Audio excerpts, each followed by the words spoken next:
So, here we go. Number one, and this should come up on the Jumbotron. Life's not easy. Is it up there? Life is not easy. It is not. Don't try to make it that way. Life's not fair. It never was. It isn't now, and it won't ever be. Do not fall into the trap, the entitlement trap, of feeling like you're a victim. You are not. Get over it and get on with it. And yes, most things are more rewarding when you break a sweat to get them. Fact. Number two.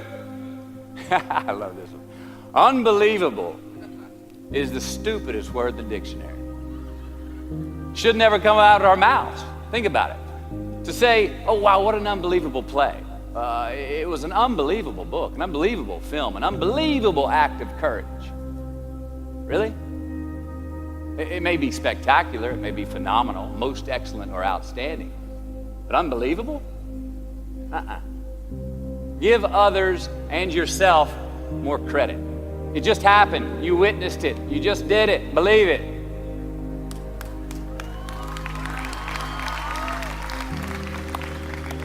What about the other side of unbelievable? You know, that side when we humans underperform or act out of our best character.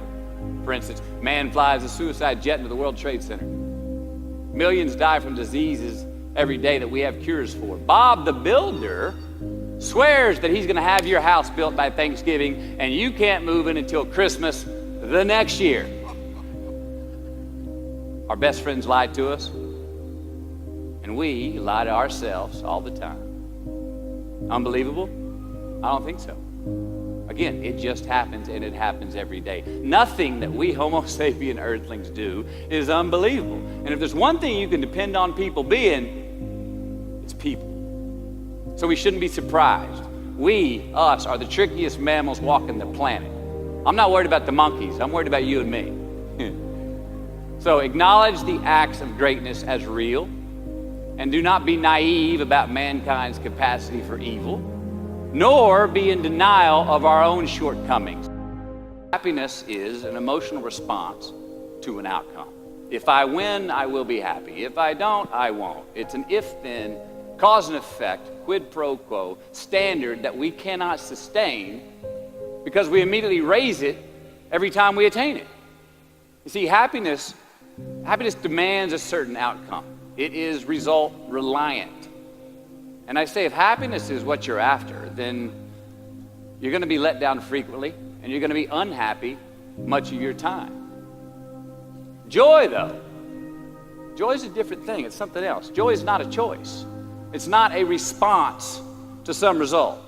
It's a constant. Joy is the feeling that we have from doing what we are fashioned to do, no matter the outcome. Now, personally, as an actor, I started enjoying my work and literally being more happy when I stopped trying to make the daily labor a means to a certain end. For example, I need this film to be a box office success. You know, I need my performance to be acknowledged. I need the respect of my peers. All those are reasonable aspirations, but the truth is, as soon as the work, the daily making of the movie, the doing of the deed became the reward in itself for me, I got more box office, more accolades and respect than I ever had before. See, joy is always in process. It's under construction. It is in constant approach, alive and well in the doing of what we're fashioned to do and enjoying it. Number 4, define success for yourself. You already like that one? Define success for yourself. Now check this out. I'm in south of New Orleans a few years ago, and I went to a voodoo shop. And they had this wooden partition against the wall with these columns. And in these columns were all these vials of these magic potions, right? And the headings above each potion defining what they would give you were things like fertility, health, family, legal help, energy, forgiveness, money. Guess which column was empty? Money. Let's admit it. Money is king today. It's what makes the world go round. It is success. The more we have, the more successful we are, right? Now, I would argue that our cultural values have even been financialized. Humility is not in vogue anymore. It's too passive. It's a get rich quick on the internet, rich is 15 minutes of fame world that we live in, and we see it every day. But we all want to succeed, right? So the question that we got to ask ourselves is what success is to us, what success is to you. Is it more money? That's fine. I got nothing against money. I don't. Maybe it's a healthy family. Maybe it's a happy marriage. Maybe it's to help others, to be famous, to be spiritually sound, to leave the world a little bit better place than you found it. Continue to ask yourself that question. Now, your answer may change over time, and that's fine. But do yourself this favor. Whatever your answer is, don't choose anything that will jeopardize your soul. Prioritize who you are, who you want to be, and don't spend time with anything that antagonizes your character. Don't drink the Kool-Aid, man. It tastes sweet, but you will get cavities tomorrow, all right? Life is not a popularity contest. Be brave, take the hill, but first answer that question, what's my hill? So, how do I define success? For me, myself.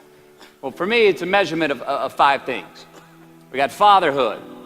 We got being a good husband. We got my health, mind, body, and spirit. We got career, and we got friendships. These are what's important to me in my life right now. So I try to measure these 5 things each day.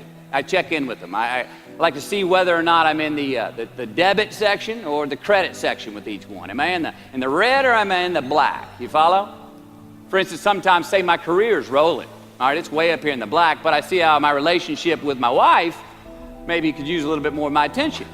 I got to pick up the slack on being a better husband. Get that one out of the red. Or say my spiritual health could use some maintenance. It's down here, but hey, man, my friendships and my social life, they're in high gear, right? I got to recalibrate. Checks and balances. I got to go to church. Remember to say thank you more often, something. But I got to take the tally because I want to keep all 5 in healthy shape. And I know that if I don't take care of them, if I don't keep up maintenance on them, one of them is going to get weak, man. It's going to dip too deep into the debit section. It's going to go bankrupt. It's going to get sick, die even. So first, we have to define success for ourselves. And then we have to put in the work to maintain it. Take that daily tally. Tend our garden. Keep the things that are important to us in good shape. I mean, let's admit it. We've all got 2 wolves in us. A good one and a bad one. And they both want to eat. Best I can tell, we just got to feed that good one a little more than the other one. Here we go. Number 5. Process of elimination is the first step to our identity. AKA, where you are not is as important as where you are. All right, 1992, I got my first job as an actor. 3 lines, 3 days work in a film called Dazed and Confused. All right.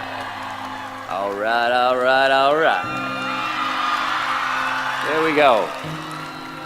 So this director of that film, Richard Linklater, he kept inviting me back to set each night, putting me in more scenes, which led to more lines, all of which I happily said yes to.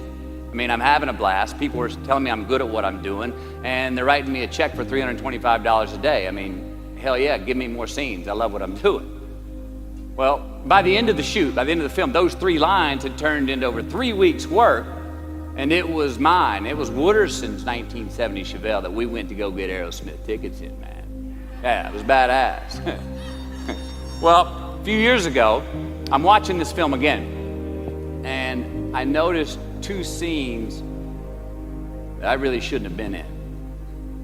In one of these scenes, my character Wooderson, I exit screen left to head somewhere, and then I re-enter the screen and to double check if any of the other characters wanted to go with me.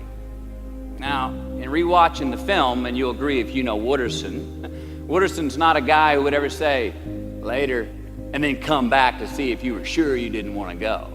Now, when Wooderson leaves, Wooderson is gone. He does not stutter, step, flinch, rewind, ask twice, or solicit. You know what I'm talking about. Wooderson has better things to do, like liking those high school girls, man, because I get older and they stay the same age. The point is, I should not have been in that scene. Shouldn't have come back. Should have exited screen left and never come back. But back then, making my first film, getting invited back to the set, cashing that check and having a ball, I wanted more screen time. I wanted to be in the scene longer and more and come back into the scene, right? But I shouldn't have been there. Wooderson shouldn't have been there. It is just as important where we are not as it is where we are. Look, the first step that leads to our identity in life is usually not, I know who I am, I know who I am. That's not the first step. The first step's usually, I know who I am not. Process of elimination. Defining ourselves by what we are not is the first step that leads us to really knowing who we are. You know that group of friends that you hang out with that really might not bring out the best in you? You know, they gossip too much, or they're kind of shady. They really aren't going to be there for you in a pinch. Or how about that bar that we keep going to that we always seem to have the worst hangover from? Or that computer screen, right? That computer screen that keeps giving us an excuse not to get out of the house and engage with the world and get some real human interaction. Or how about that food that we keep eating, the stuff that tastes so good going down, it makes us feel like crap the next week, when we feel lethargic and we keep putting on weight? Well, those people, those places, those things, stop giving them your time and energy. Just don't go there. I mean, put them down.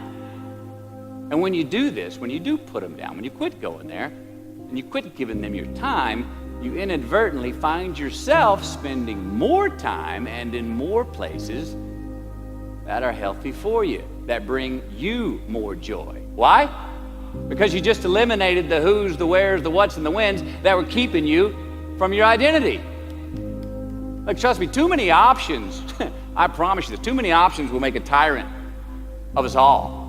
All right, so get rid of the excess, the wasted time. Decrease your options. If you do this, you will have accidentally, almost innocently, put in front of you what is important to you by process of elimination. Knowing who we are is hard. It's hard. So give yourself a break.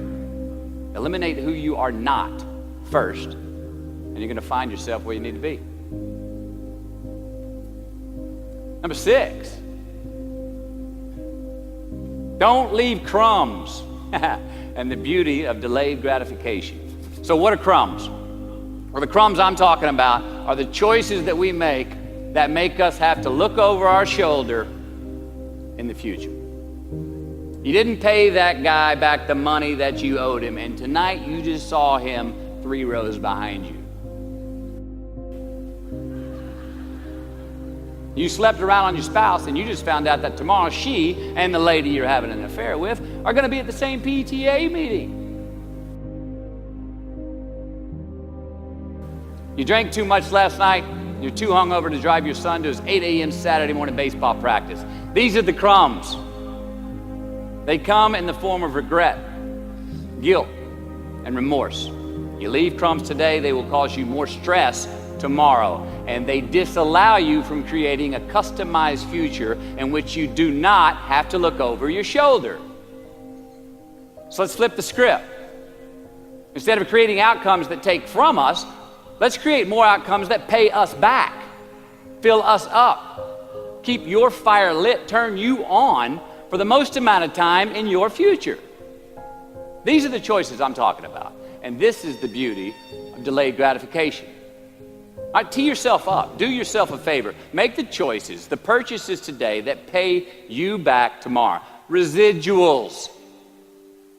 In my business, we call it mailbox money. If I do my job well today, and that movie keeps rerunning on TV, 5 years from now, I'm getting checks in the mailbox.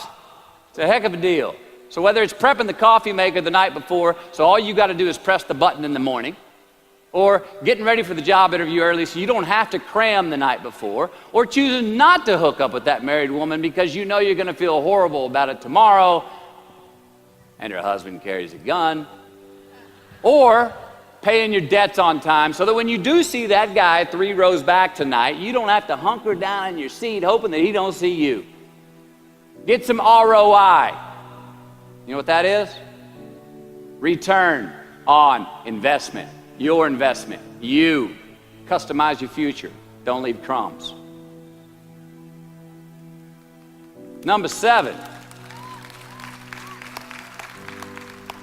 Dissect your successes in the reciprocity of gratitude. We so often focus on failure, don't we? We study failure. We obsess with failure. We dissect failure and our failures. We dissect them so much we end up intoxicated with them to the point of disillusion. I mean, when do we write in our diary? Usually when we're depressed.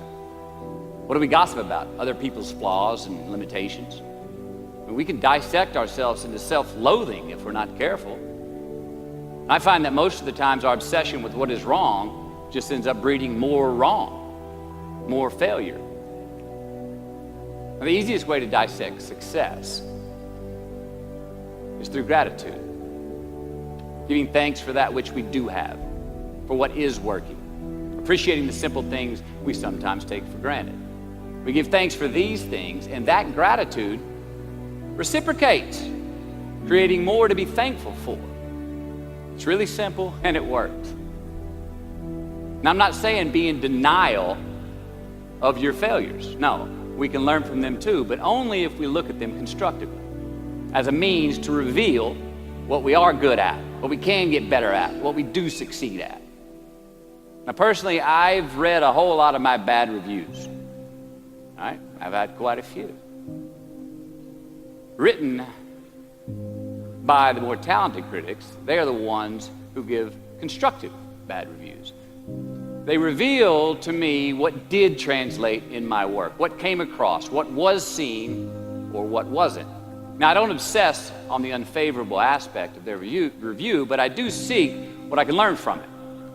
Because their displeasure actually uncovers and makes more apparent what I do well, what I am successful at, and then I dissect that.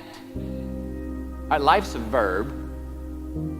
We try our best, we don't always do our best. Well, architecture is a verb as well. Yes, it is. And since we are the architects of our own lives, let's study the habits, the practices, the routines that we have that lead to and feed our success, our joy, our honest pain, our laughter, our earned tears. Let's dissect that and give thanks for those things. And when we do that, guess what happens? We get better at them. And we have more to dissect. Number 8, make voluntary obligations. All right, mom and dad, since we were young, they teach us things as children. Teachers, mentors, the government, and on laws, they all give us guidelines for which to navigate this life. Rules to abide by in the name of accountability. I'm not talking about those obligations. I'm talking about the ones that we make with ourselves, with our God, with our own consciousness. I'm talking about the you versus you obligations. We have to have them. Now again, these are not societal laws and expectations that we acknowledge and endow for anyone other than ourselves. These are faith-based obligations that we make on our own. These are not the lowered insurance rates for a good driving record. You will not be fined or put in jail if you do not gratify these obligations I speak of. No one else governs these but you. They are your secrets with yourself, your own private counsel, personal protocols. And while nobody throws you a party when you abide by them, no one's going to arrest you when you break them either, except yourself. Or some cops who got a disturbing the peace call at 2:30 in the morning because you were playing bongos in your birthday suit. That was me. An honest man's pillow is his peace of mind. And when you lay down on that pillow at night, no matter who's in your bed, we all sleep alone. These are your personal Jiminy Crickets. And there are not enough cops in the entire world to police them. It's on you. It's on you. Number 9, from can to want. All right, check this out. In 1995, I got my first big paycheck as an actor. I think it was 150 grand. The film was almost Boys on the Side, and we were shooting in Tucson, Arizona. And I had this sweet little adobe guest house on the edge of the Saguaro National Park. The house came with a maid, my first maid. It was awesome. So I got a friend over one Friday night, and we're having a good time, and I'm telling her about how happy I am with my setup. The house, the maid, especially the maid. And I'm telling her, look, this lady, she cleans the place up after I go to work. She washes my clothes, the dishes, puts fresh water by my bed, leaves me cooked meals sometimes. She even presses my jeans. And my friend, she smiles at me, happy that I'm excited over this. And she says, well, that's great, Matthew, if you like your jeans pressed. And I kind of looked up at her, my jaw caught hanging open. I stuttered a moment, had that dumbass look that you get when you just been told the truth and you didn't think about it, and it hit me. I hate that line going down the front of my jeans. I hate that line. And it was then, for the first time, that I noticed it. I'd never thought about not liking that starch line down the front of my jeans because I'd never had a maid to iron my jeans before. And since she did, now for the first time in my life, I just liked it because I could get it. I never thought about if I really wanted it. Well, I didn't want it there, that line. And that night I learned something. Look, just because you can, nah, come on. It's not a good enough reason to do something. Even when it means having more. Right, be discerning. Choose it because you want it. Do it because you want to. Never had my jeans pressed again. I hate that line. Number 10, a roof is a man-made thing. This may cut a little close to the bone since the geography, but I think we all were there and we'll all remember where we were. But in January the 3rd, 1993, it was the NFL playoffs, and your Houston Oilers were playing the Buffalo Bills. The Oilers were up 28-3 at halftime, 35-3 early in the third. Frank Reich and the Bills come back to win 41-38 in overtime for one of the greatest comebacks in NFL history. Yeah, the Bills won, but they didn't really beat the Oilers. The Oilers lost that game. They beat themselves. Y'all remember that, huh? Why? Why'd they beat themselves?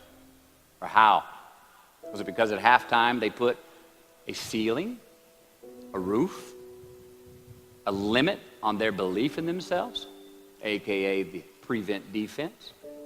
Or maybe they started thinking about the next opponent in the playoffs at halftime. I mean, they were up. Then they came out and played on their heels, lost the mental edge the entire second half, and voila, they lost. In a mere 2 quarters, defensive coordinator Jim Eddy went from being called the defensive coordinator of the year and the man first in line to be a head coach next year to a man without a job in the NFL. You ever choked? Nobody has ever choked? I have. You know what I'm talking about, fumbling at the goal line, stuck your foot in your mouth once you got to the microphone, had a brain freeze on the exam that you were totally prepared for. Forgot the punchline to a joke in front of 4,000 graduating students at the University of Houston commencement. Or maybe you've had that feeling of, oh my God, life just cannot get any better than this moment. And ask yourself, do I deserve this? Now what happens when we get that feeling? We tense up. We have this sort of outer body experience where we are literally seeing ourselves in the third person. And we realize that the moment just got bigger than us. You ever felt that way? I have. And it's because we have created a fictitious ceiling, a roof to our expectations of ourselves, a limit where we think it's all too good to be true. But it's not. And it's not our right to say or believe it is. We shouldn't create these restrictions on ourselves. A blue ribbon, a statue, a score, a great idea, the love of our life, a euphoric bliss. Who are we to think that we don't deserve or haven't earned these gifts when we get them? It's not our right. But if we stay in process, all right, within ourselves, in the joy of the doing, we will never choke at the finish line. Why? Because we aren't thinking of the finish line. Because we're not looking at the clock. We're not watching ourselves on the Jumbotron performing the very act that we're in the middle of. No, we're in process. The approach is the destination, and we are never finished. Bo Jackson, what did he do? He used to run over the goal line, through the end zone, and up the tunnel. The greatest snipers and marksmen in the world, they don't aim at the target. They aim on the other side of the target. We do our best when our destinations are beyond the measurement, when our reach continually exceeds our grasp, and when we have immortal finish lines. And when we do this, the race is never over. The journey has no port. The adventure never ends because we are always on the way. So do this, and let somebody else come up and tap you on the shoulder and say, hey, you scored. Let them run up and tap you on the shoulder and say, man, you won. Let them come tell you, you can go home now. Let them say, I love you too. Let them say, thank you. Take the lid off the man-made roofs that we put above ourselves and always play like an underdog. Here we go.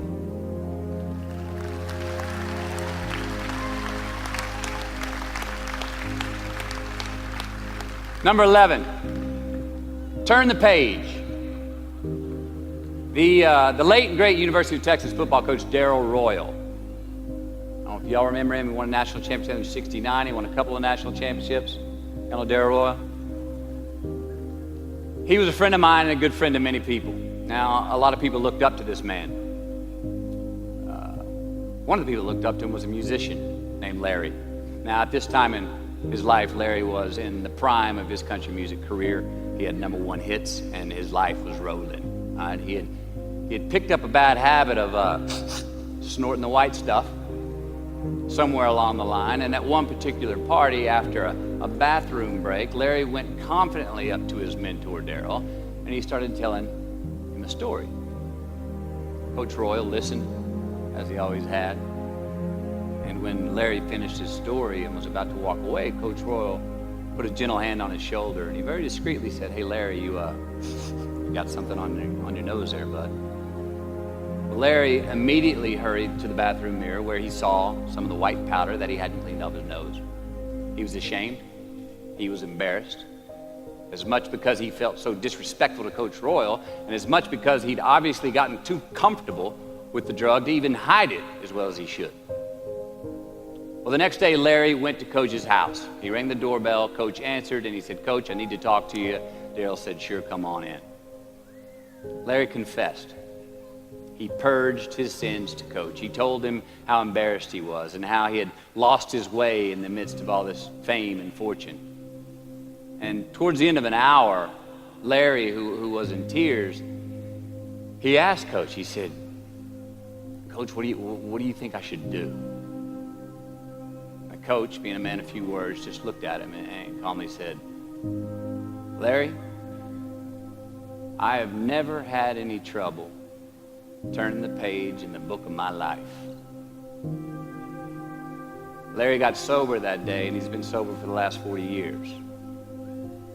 You ever get in a rut? You know what I'm talking about? You get in a funk? You get stuck on the merry-go-round of a bad habit? I have. Look, we're going to make mistakes. You got to own them. Then you got to make amends. And then you got to move on. Guilt and regret kills many a man before their time. So turn the page, get off the ride, You are the author of the book of your life. Turn that page.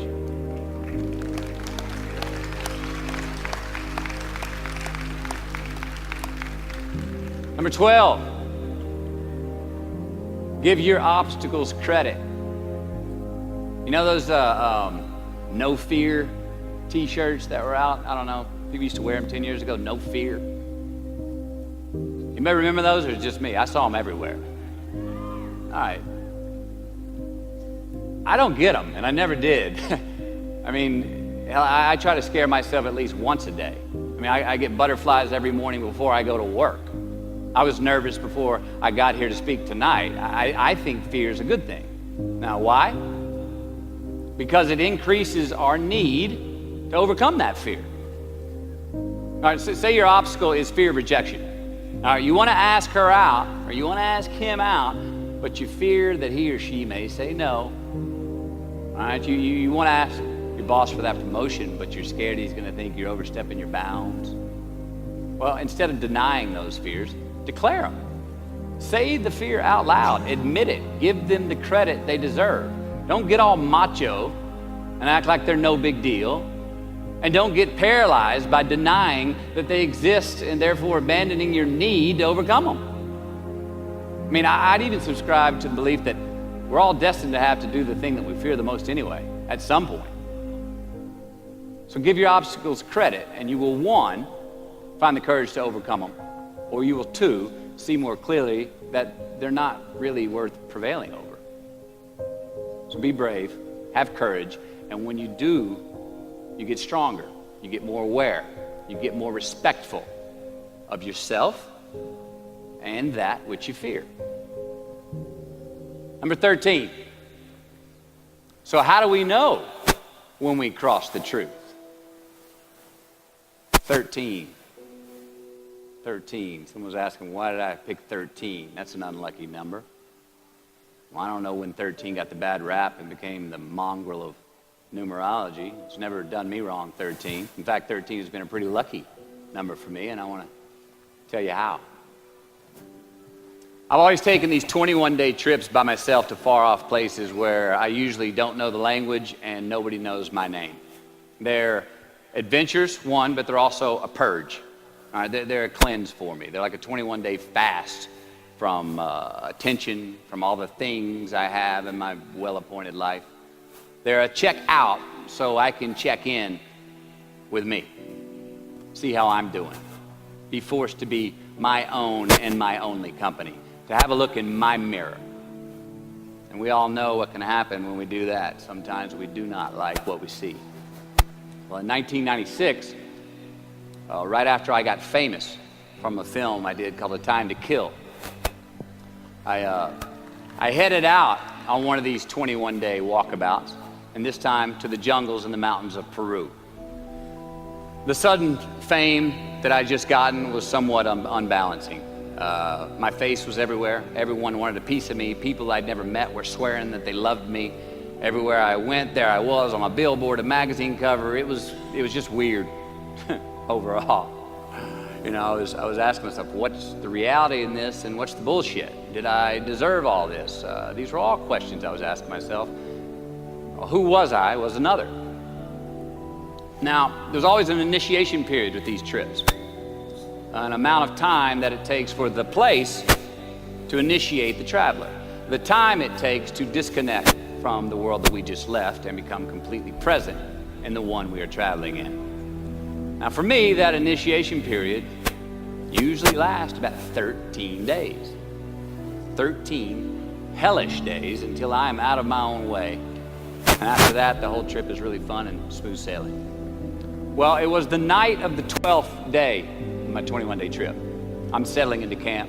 I'd already hiked 80 miles to this point, and I had a 3-day trek ahead of me to Machu Picchu. And I was full on sick of myself. Wrestling with the loss of my anonymity. I was guilt-ridden for sins of my past. I had a lot of regret. I was lonely, disgusted with my company, mine. And I was doing a pretty good job of mentally beating the shit out of myself. Anyway, grappling with these demons on this night, I couldn't sleep. all of these badges and banners and expectations and anxieties that I was carrying with me. I needed to free myself from them. Who was I? I asked myself. I mean, not only on this trip, but in this life.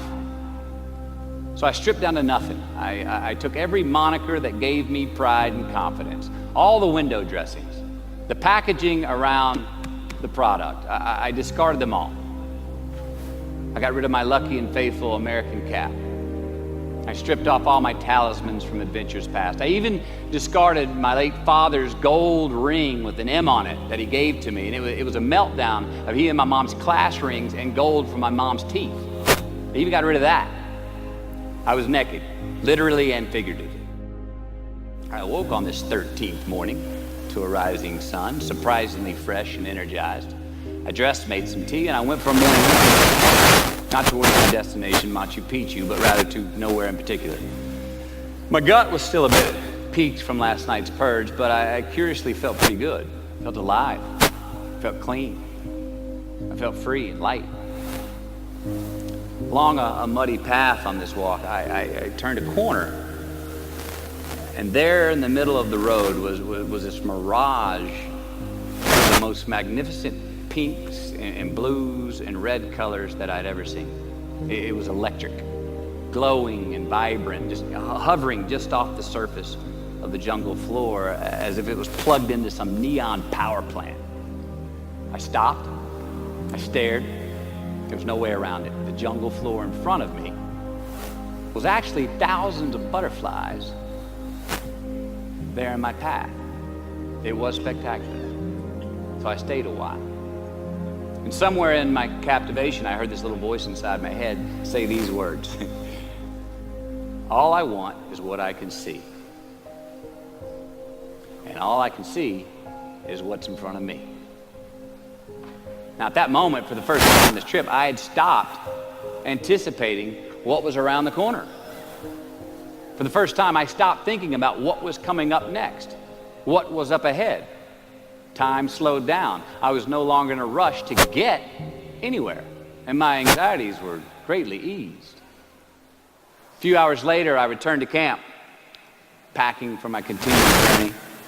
I had a bang in my step. Even the local Sherpas I was traveling with, they noticed calling out to me, "Sois luz, Mateo, sois luz," which means you are light in Spanish. See, I forgave myself that morning. I let go of the guilt.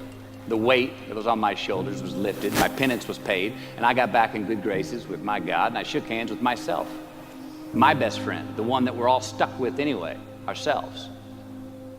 And from that morning on, the adventure was awesome.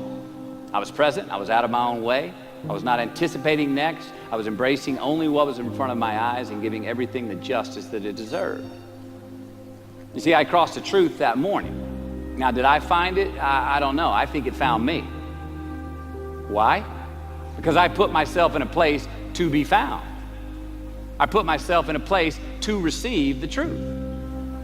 So how do we know when we cross the truth? Well, I think the truth's all around us all the time. I mean, I think the answer, it's always right there. I think it's all around us. We just don't always see it. We don't always grasp it, hear it, access it. Usually because we're not in the right place to do so. So what do?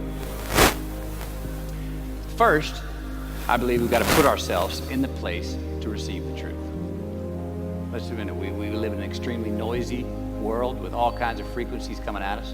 We got commitments, we got deadlines, fix this, do that, plans, expectations, and they all make it hard to get clarity and peace of mind. So we have to consciously put ourselves in places to receive that clarity. Now that may be prayer, that may be meditation, that may be a walkabout, that may be being in the right company, a road trip, whatever it is for you, schedule that time. Schedule it.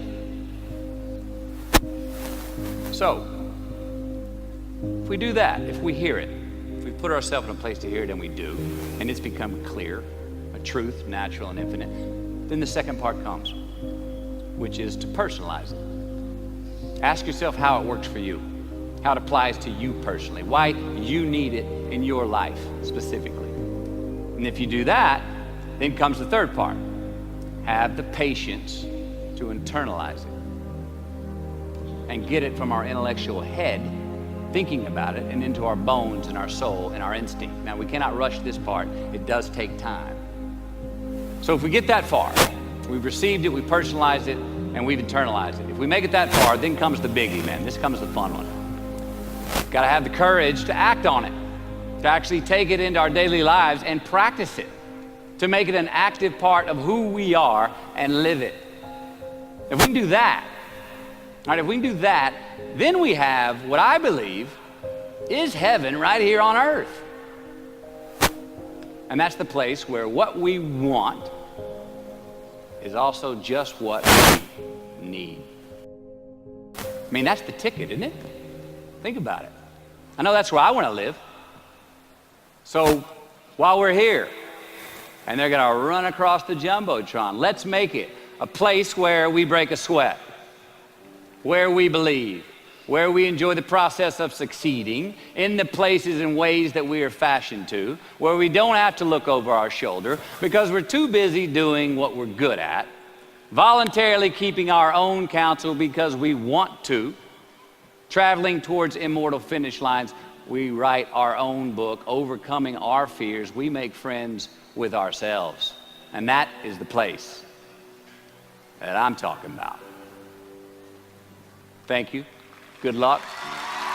You just keep living.